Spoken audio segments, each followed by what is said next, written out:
You're probably afraid of the wrong snakes. Across the North American continent, venomous snakes cause over 10,000 serious bites every year. The copperhead alone causes nearly 3,000 of them. And in modern history, the western diamondback has the most confirmed kills. But the real snake bites to worry about are much rarer and found in some of the most remote wilderness across our continent. From giant vipers lurking in the far reaches of dense forests to marine reptiles that can take your breath away for good. Today we're looking at the 10 worst snakes to be bitten by on the North American continent. And our first one is found right in my home region of the southeastern US. Slinking through the sandy soils in the coastal plain of Florida, Georgia, and some of the surrounding states is a brightly colored banded snake, one of my favorite reptiles in the world, the eastern coral snake. Most people will never see this snake. While we don't think they're actually in low numbers, they spend most of their time hunting other snakes underground. The coral snake is a reptile's worst nightmare. Armed with a powerful neurotoxic venom, these snakes have evolved to shut down their prey's nervous systems. They're active hunters, burrowing through loose sandy soils, using their forked tongue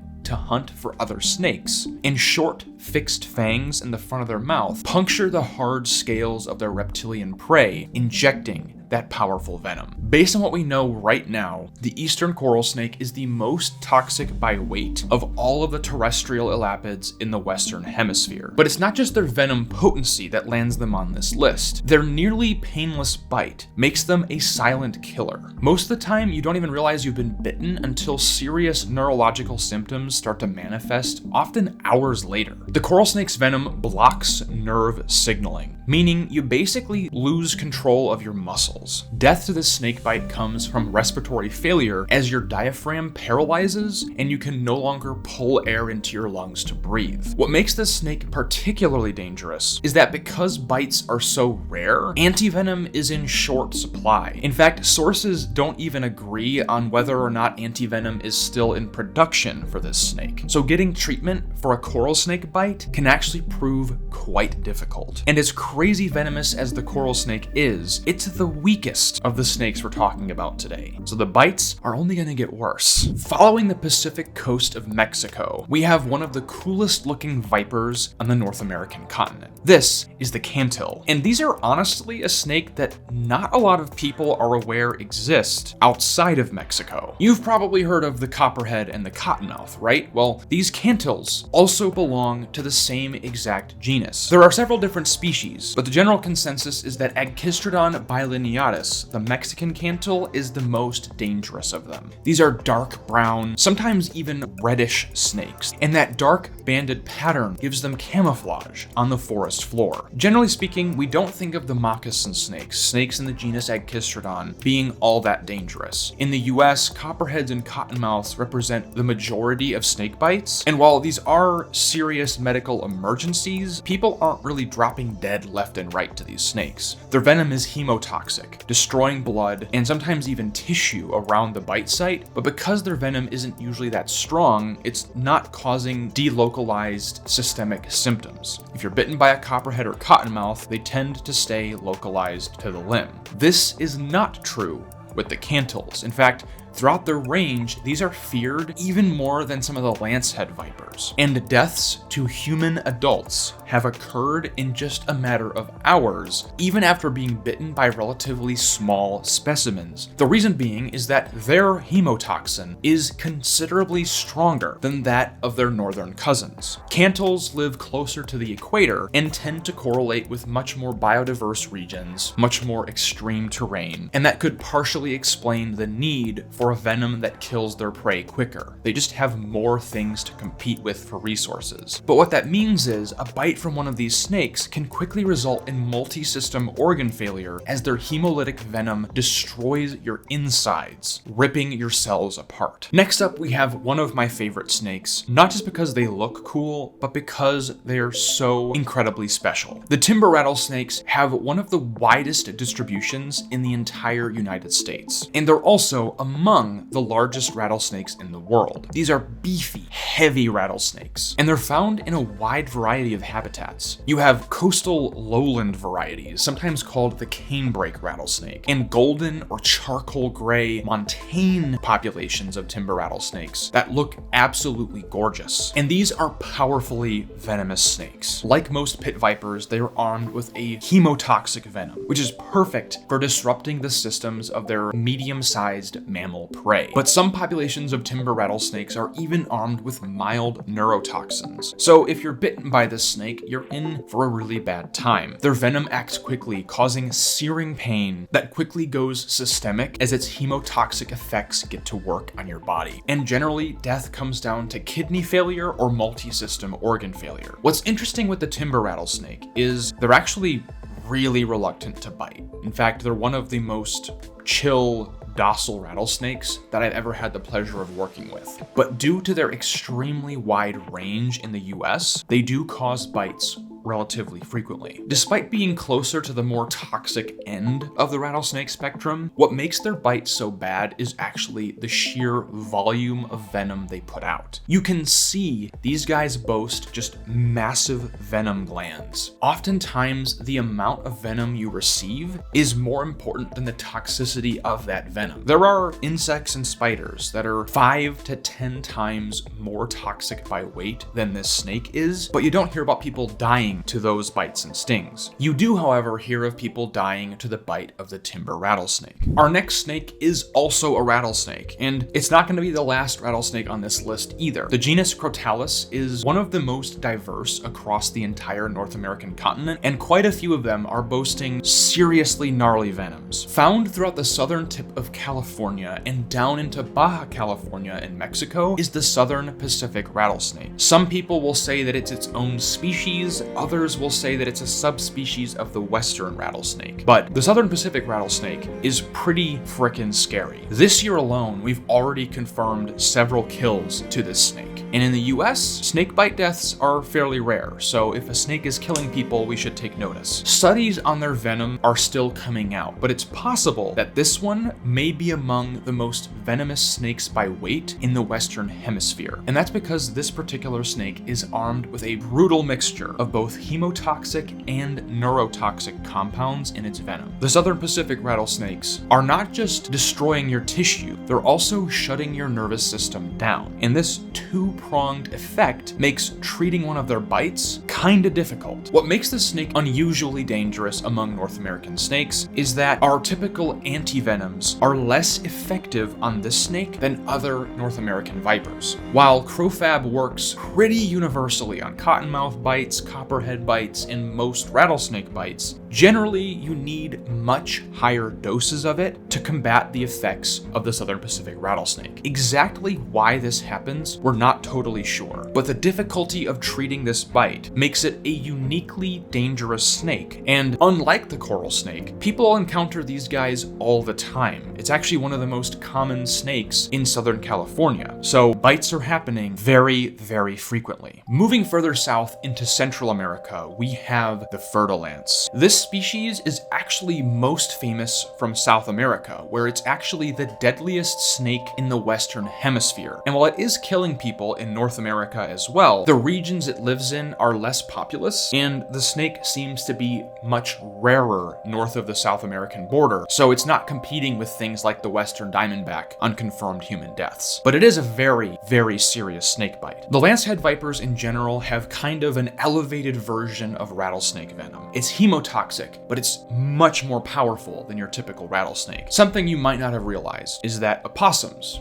like the ones that you might see in your backyard, are actually fairly resistant to the venoms of pit vipers. So if a little opossum's walking around and gets bit by a cottonmouth or a copperhead, it can actually just sleep it off. What's crazy is they are not at all immune to the venom of the lancehead vipers. And we actually think that this is partially why the lanceheads are so potent. The leading hypothesis is that they were in an evolutionary arms race with opossums as one of their prey sources in Central America and southern Mexico, which led to their venom being toxic enough to overpower the natural immunity of the possums. The bad news is that means it's extra effective at killing us. After you're bitten by the lancehead, you'll start bleeding internally, and the tissue around the bite site will quickly die. Even with fast treatment, it's entirely possible that you will lose the limb you were bitten on if you're tagged by the fer-de-lance. In certain regions of Mexico, the lance head is the leading cause of snakebite death, so they absolutely should be taken seriously. So you're probably thinking, where am I safe from venomous snake bites? And the answer is less places than you think, because our next snake isn't even usually found on land, but actually in the ocean. Along the Pacific coast of the entire continent is a very unusual looking snake, rarely ever seen on land, and if they are on land, it's because they washed up on shore. And the nice thing for us terrestrial humans is that once they get on land, they are effectively useless. They are terrible at moving around and have a really hard time getting back into the water even. But that doesn't mean that they are without a dangerous bite. Because these guys are living in what is perhaps the most extreme habitat on Earth, they need some pretty cunning adaptations if they want to survive. They're competing with things like moray eels, barracuda, and sharks for food. So by all standards, they're kind of at a disadvantage compared to all the other predators that exist in the ocean. So what did they do? They invested a lot of their evolutionary XP into the toxicity of their venom. You are looking at one of the most venomous snakes in the world by weight, armed with powerful neurotoxins and cytotoxins that quickly overwhelm the physiology of their prey. A lot of people underestimate these snakes because they're relatively docile, they're relatively limp outside of the water, and they almost never bite humans. But that doesn't mean that their bite isn't serious. The myotoxic components of their venom quickly cause horrific muscle spasms throughout your body, and their bite is known to cause things like rhabdomyolysis, where your muscles basically break down and that destroyed tissue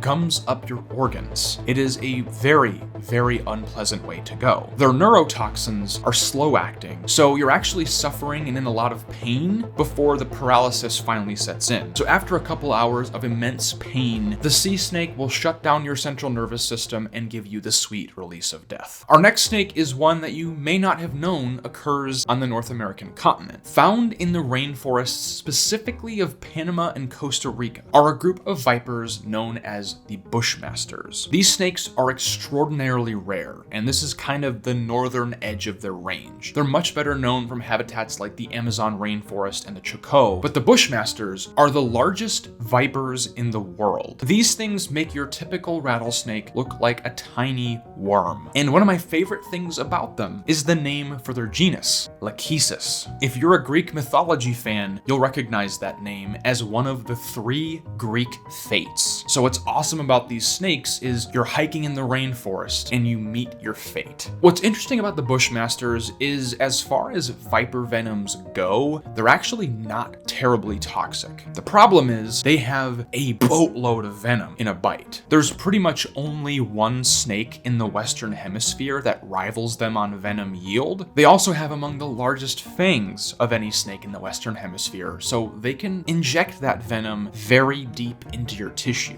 The danger with this snake bite isn't just how the venom works, but because you get so much of it that it quickly goes systemic, causing things like internal hemorrhaging as your blood just leaks into your body cavity. With record sizes pushing over 10 feet, they also have a massive strike range, so it's really hard to be a safe distance away from this snake when you encounter it. It's why they're called the Bushmaster. This is pretty much the pinnacle of venomous snake in the Western Hemisphere. Remember how I said there was one snake that had a higher venom yield than the Bushmaster? Well, that is the Eastern Diamondback rattlesnake. These are the largest rattlesnakes in the world. The Eastern Diamondback is found throughout the southeastern US, particularly in longleaf pine forests. With record lengths pushing 8 feet long, these are also among the largest vipers in the world. Like the timber rattlesnake, they're also very heavy-bodied and are on the more toxic end of the rattlesnake spectrum. But these guys manage it without any neurotoxic effects at all. Because they're so huge, they're also eating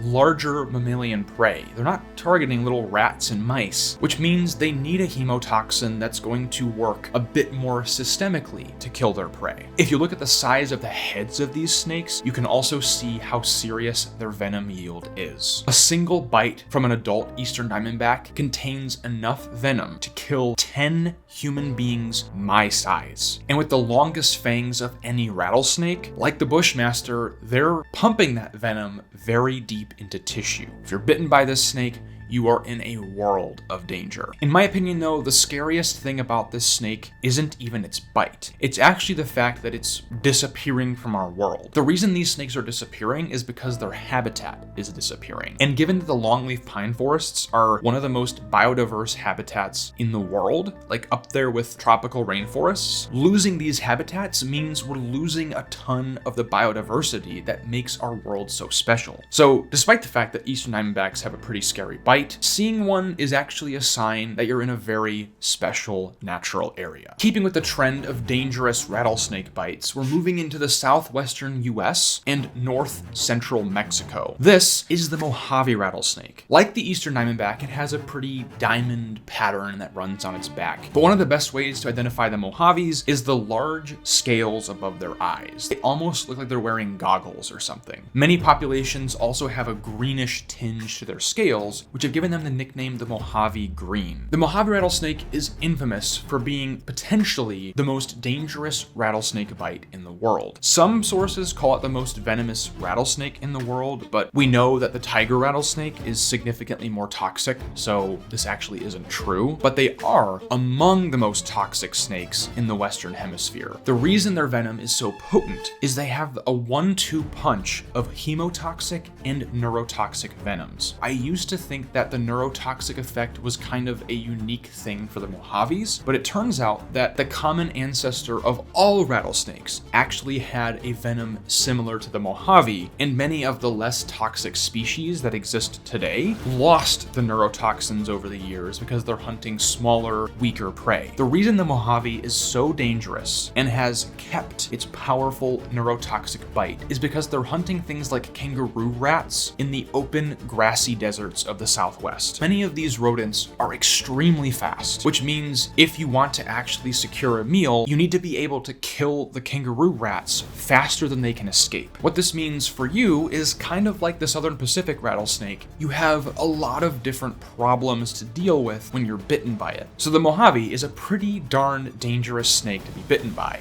but it's not the worst snake bite on the North American continent. That title goes to the Central American rattlesnake, ranging from southern Mexico down through Costa Rica. This is also one of the largest rattlesnakes in the world. In southern Mexico, this snake rivals the fertile ants in confirmed human kills. And because they live in remote wilderness areas throughout Central America, getting to medical care after you're bitten is really difficult. So it's kind of like you got bitten by a much more toxic bushmaster. What I find kind of interesting about this snake is their venom sort of changes throughout their lifespan. There's this common myth in the US that baby venomous snakes are more dangerous than adult venomous snakes because they allegedly can't control their venom. Now, this isn't true at all. In fact, venomous snakes are born with muscular control over their venom glands, so they absolutely can control how much venom they are or are not injecting when they bite. But in some unusual species, the venom of baby snakes is more toxic than the adults. We think this is due to things like diet that's heavier in lizards and frogs. When these rattlesnakes are small,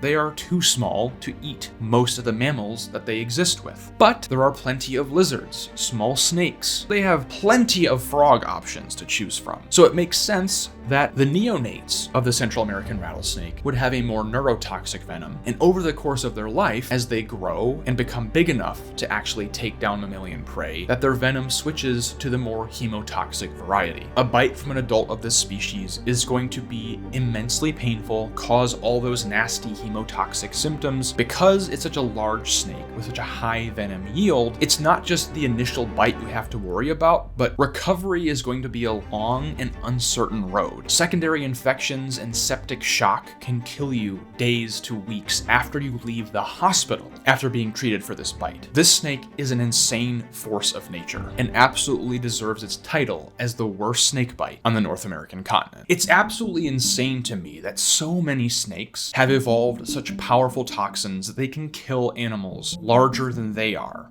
including humans. But these venoms are a product of the environments they call home, and at the end of the day are a tool to subdue their prey, not really a weapon that they want to use against humans if they can absolutely help it. Whether it's the coral snake, the Central American rattlesnake, or a harmless rat snake in your backyard, if you're not actively messing with it or trying to kill it, there's no reason for a snake to ever bite you. These reptiles are just simple creatures trying to make their way in the universe and play an integral role in ecosystems across the entire continent. But just like how the most extreme environments of North America have pushed these snakes to have powerful venoms, there are other snakes hidden throughout North American wilderness that are hiding surprising toxic secrets. What if I told you there was a venomous snake in the US, one that you've probably never heard of, that had a venom similar to that of the brown recluse spider? Even weirder, it's not an elapid like the coral snake or a viper like the rattlesnakes. This snake is rarely ever seen by people, but it's also one of the strangest and coolest reptiles in the entire world.